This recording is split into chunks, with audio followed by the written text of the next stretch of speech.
तो हमारे MP board के क्लास 10 के सभी विद्यार्थियों लीजिए, आपका जो प्री बोर्ड एग्जाम है उसका जो पेपर है वो 5 जनवरी के दिन है और उसी श्रृंखला में मैं आपके लिए एक सैंपल पेपर यहाँ पर लेकर आया हूँ प्री बोर्ड के लिए। ये समझ लीजिए कि आप आराम से इसमें 40 से 50 नंबर कवर कर पाओगे। यदि आप चाहते हैं कि अच्छे से स्कोर करें तो जो वीडियो में बता रहा हूँ उन चीज़ों को फोकस कर लेना, ये तो काम हो जाएगा। लेकिन एनुअल एग्जाम के लिए भी मैं आपकी तैयारी करा रहा हूं उसी श्रृंखला में। यहां पर प्रस्तुत है आपके लिए एक प्री बोर्ड का एग्जाम का एक पेपर। बाल गोविंद जो भगत है वो क्या काम करते थे? तो देखिए, बाल गोविंद जो भगत है ना वो खेती बाड़ी का काम करते थे बेटा। शब्द गुण कितने प्रकार के होते हैं? तो शब्द गुण जो होते हैं ना वो 3 प्रकार के होते हैं। कितने प्रकार के होते हैं शब्द गुण? 3 प्रकार के। भोलानाथ किसे देखकर सिसकना भूल गया? तो भोलानाथ जो है अपने साथी बच्चों को खेलते हुए देखता है और उसको देखते हुए ये सिसकना भूल गया।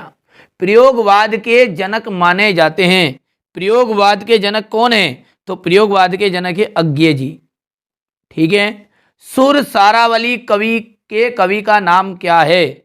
सुर सारावली है, उसके कवि का नाम क्या है? तो सुर सारावली के कवि का नाम है सूरदास, सबको ही पता है।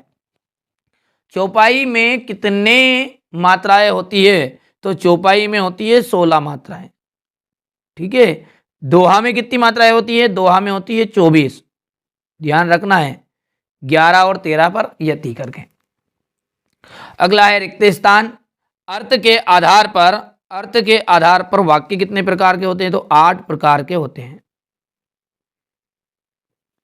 ठीक है। अर्थ के आधार पर, जो रचना के आधार पर 3 प्रकार के होते हैं। सांप को देखते ही गिरते पड़ते रोते चिल्लाते भाग चले। कौन? बच्चे। बच्चे गिरते पड़ते रोते चिल्लाते भाग चले। तुलसीदास जो है रिक्त स्थान शाखा के कवि हैं। तो तुलसीदास जो है राम भक्ति शाखा के कवि हैं। राम भक्ति शाखा के कवि हैं।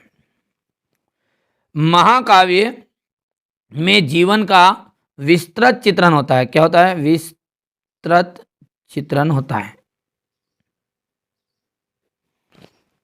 महाकाव्य में जीवन का क्या होता है? विस्तृत चित्रण होता है। छंद जो होते हैं बाबू, छंद कितने प्रकार के होते हैं? तो छंद होते हैं 2 प्रकार के, मात्रिक और वार्णिक। बाल गोविंद भगत का जो बेटा है वो कैसा था? सुस्त एवं बोधा। ठीक है। अब एक विशेष सूचना हमारे बच्चों के लिए है। जिन बच्चों ने अभी तक एनुअल एग्जाम के लिए मॉडल पेपर में नहीं जुड़े हैं, ऐप के अंदर मॉडल पेपर है, सॉल्यूशन है बेटा सब कुछ। यदि जिन बच्चों ने अभी तक नहीं किया है एप्लीकेशन को इंस्टॉल, वो एप्लीकेशन को इंस्टॉल कर लेना है। NCERT कोचिंग के नाम से अपना ऐप है। और जो कुछ मैंने आपको, जिस तरीके से आप चैनल पर जाओगे अंदर, तो चैनल पर मैंने सब कुछ बता रखा है कि किस तरीके से आपको, ठीक है, यहाँ पर ये वीडियो है अपना NCERT कोचिंग का, और इस वीडियो में आपको सब कुछ पता चल जाएगा किस तरीके से ऐप को आपको इंस्टॉल करना है। ठीक है ना। इसको कंप्लीट कर लो, इससे पूरी चीज़ें प्रोसेस कर लो। बाकी चीज़ें मैं सारी चीज़ें संभाल लूँगा, कोई दिक्कत नहीं। एनुअल एग्जाम में वही क्वेश्चन बताऊंगा जो आपको 100% एग्जाम में आने ही वाले हैं। पूरे सिलेक्टेड बताता हूं क्योंकि अपनी एक ऑफलाइन कोचिंग है जहां पर बच्चों को जो मॉडल पेपर दिए हैं वही मॉडल पेपर मैं आपको प्रोवाइड कराना चाह रहा हूँ। ठीक है, पूरी उसमें मिल जाएगा आपको। नाटक सम्राट है। नाटक सम्राट किसे कहा गया है? तो नाटक का सम्राट है जयशंकर प्रसाद।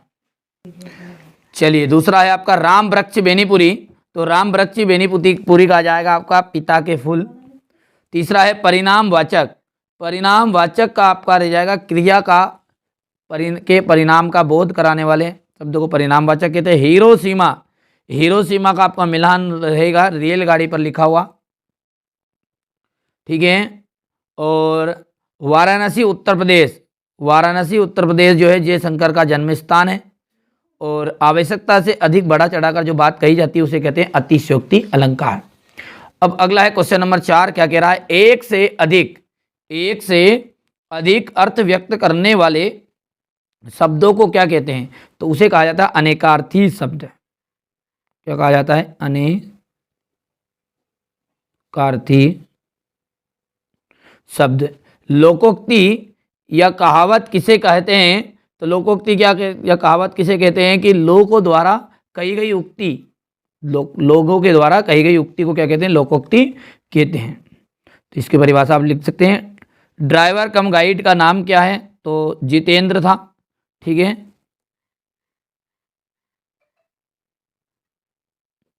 शिव का धनुष किसने तोड़ा था? तो शिव का जो धनुष है भैया मैंने तो नहीं तोड़ा था, राम जी ने तोड़ा था, तो राम जी लिख देना यहाँ पे। ठीक है।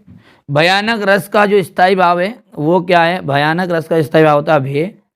हजारी प्रसाद द्विवेदी किस युग के लेखक हैं? तो हजारी प्रसाद जो द्विवेदी है वो शुक्लोत्तर युग के कवि हैं, लेखक हैं। ठीक है। अब देखते हैं सत्य और असत्य। राम पढ़ता है, प्रश्नवाचक वाक्य है। देखिए राम पढ़ता है ये विधिवाचक वाक्य है, सकारात्मक बोल सकते हैं अपन इसको, तो ये प्रश्नवाचक नहीं है, इसलिए ये बात हो गई आपकी असत्य। सारे देश की आस्थाएं अंधविश्वास एक से नहीं है, सत्य बात है ये, क्योंकि अलग अलग क्षेत्रों में अलग अलग हुए, आस्था और अंधविश्वास अलग अलग क्षेत्रों में अलग अलग होते हैं। हिरोशिमा में परमाणु बम गिरा था, तो हिरोशिमा में परमाणु बम गिराया गया था, बिल्कुल सत्य बात है।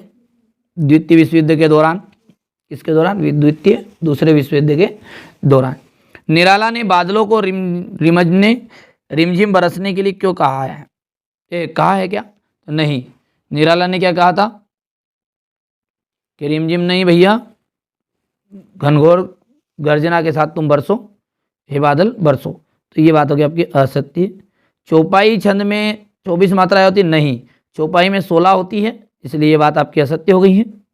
बाल गोविंद ग्रस्त नहीं थे, मतलब वो ग्रस्त व्यक्ति नहीं थे क्या? परिवार नहीं था क्या उनका? तो था, क्योंकि उनके बेटे की मृत्यु हो गई थी, सीधी सी बात है। तो इसलिए ये बात भी आपकी क्या हो गई है? असत्य हो गई है। अब क्वेश्चन नंबर जो 6 देखो, भगत के बेटे की मृत्यु के बाद अपनी भावनाएं किस तरह व्यक्त की? बिस्मिल्लाह खां के व्यक्तित्व की कौन सी विशेषताओं को आपने प्रभावित किया है? गांव, ये सारे के सारे क्वेश्चन हैं, इसके मैं आपको सॉल्यूशन भी मिल जाएगा बेटा। आप एनुअल एग्जाम के लिए जुड़ो, वहां से एनुअल एग्जाम के यदि सैंपल पेपर करोगे तो प्री बोर्ड का तो आपका काम हो ही जाएगा। ठीक है। कहाँ मिलेंगे एक बार थोड़ा सा मैं इसके बारे में जानकारी आपको दे देता हूँ, वैसे मैंने दे दी भी है, हर वीडियो में बताता हूँ। ठीक है। पर कोई बच्चे ने नहीं देखा है तो अभी भी, तो वो बच्चा बिल्कुल आप एप्लीकेशन के साथ जुड़िएगा। ठीक है। यहाँ से देखिए, इस तरीके से अपना जो ऐप है आपको देखने को मिलेगा।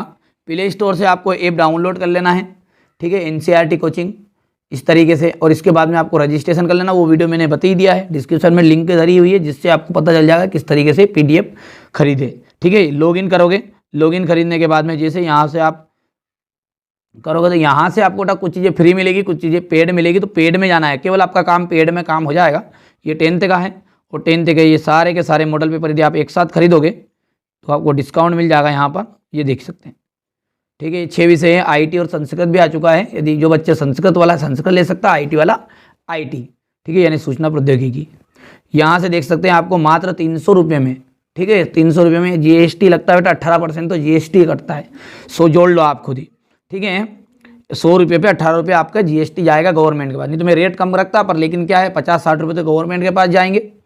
बाकी जो जिस साइड से अपन कर रहे हैं उसका आपका 40% हिस्सा उसका है। 100 में से 40 रुपये हो गए, और 40 में 18 प्लस कर लो, यानी कि मेरे पास तो आपके मात्र 100 रुपये ही आने वाले हैं कटकुट के। ठीक है बेटा। एजुकेशन सिस्टम पर आप सब जानते हैं जीएसटी ज़्यादा लगती है, लेकिन क्या है कुछ कारणवश फिर भी मैंने रेट मिनिमम रखा है। क्यों? क्योंकि यार बेटा थोड़े बहुत तो यहाँ पर जो लोग अपने साथ जुड़े हैं उनका भी अपने को देखना पड़ता है सारी चीज़ों का। तो 300 रुपये आप पे करके बिल्कुल बेधड़क रहो। 6 विषय मिलेंगे, सॉल्यूशन मिलेगा, पूरे नोट्स मिलेंगे, और गारंटी उन्हीं में से पूरा 100% श्योर पेपर आने वाला है। मैंने ये नहीं कहा असली पेपर है, लेकिन ये समझ लो कि आप असली से कम समझो भी मत ही, बस सीधी सी आपका काम होना चाहिए, काम हो जाएगा। ठीक है। मॉडल पेपर रहेंगे, पर लेकिन ऐसे दमदार है कि उसमें से आपके पूरे क्वेश्चन आंसर आ जाएंगे। ठीक है। जिन बच्चों ने पहले 10th में लिया था पिछले साल, उनसे खुद पूछ सकते हैं, उसी में से आता है जो मॉडल पेपर देता हूँ उन्हीं में से। चलिए, क्वेश्चन नंबर 8 हो गया। ये रहा क्वेश्चन नंबर 9। यहाँ भी मिलेंगे, कुछ चीज़ें फ्री रहेगी, पर पेड जो रहेगी उसमें ज़मीन आसमान का फर्क है, आप खुद समझते हैं। क्योंकि पहले उन बच्चों पर ही ध्यान दिया जाता है जो अपने को पेड करते हैं, आप भी जानते हैं यार थोड़ा बहुत, है ना। चलिए, क्वेश्चन नंबर 12 हो गया है, 13 हो गया है, यहाँ से 14, 15, 16 हो गया, 17, 18, यहाँ से 19, 19 के बाद में ये 20, 20 के बाद में 21 हो गया, 21 के बाद में ये हो गया अथवा वाला, ये 22 और ये अंत में 23 हो गया। तो ये मैंने आपको प्री बोर्ड एग्जाम के लिए एक सिंपल पेपर दे दिया है। तो पहली बार आप चैनल पर है, सब्सक्राइब करिए, नोटिफिकेशन ऑन करिए, क्योंकि इस तरह के मैं आपको 4 क्वेश्चन पेपर देता हूँ प्री बोर्ड में भी, तो जिसमें से आप चारों में से यदि 2 भी कर लोगे तो काम हो जाएगा। और ये से क्वेश्चन पेपर है जो आपको एनुअल एग्जाम में भी मदद करेंगे। मेन मकसद क्या है अपना, एनुअल में, ठीक है। तो यहाँ भी काम हो जाएगा आपका, वहाँ भी काम हो जाएगा। इसलिए अभी तक आप पेड एप्लीकेशन में नहीं जुड़े, जुड़ो, ठीक है। बार बार कह रहा हूँ, क्योंकि फ़ायदा आपका ही है। जितना समय आप ज़्यादा लोगे उतना ही घाटा आपको है, क्योंकि बाद में भी इतना ही रेट रहना है। यदि कम हो गया, ज़्यादा हो गया, ज़्यादा ही कर दिया तो फिर क्या करोगे? जीएसटी कभी भी क्या हो सकता है आप खुद जानते हैं, ठीक है। अभी शुरुआत में तो मैंने पे कम करा है, बाद में मैं ज़्यादा रेट भी कर दूँ, बच्चे ज़्यादा हो जाएंगे तो क्या करेंगे? बच्चे जितना मेरा टारगेट है 1000 बच्चे का, बस 1000 बच्चे चाहिए मेरे को, बस सीधी सी बात। चलिए, तो पहली बार चैनल पर है, सब्सक्राइब कर लीजिएगा, नोटिफिकेशन ऑन कर लेना।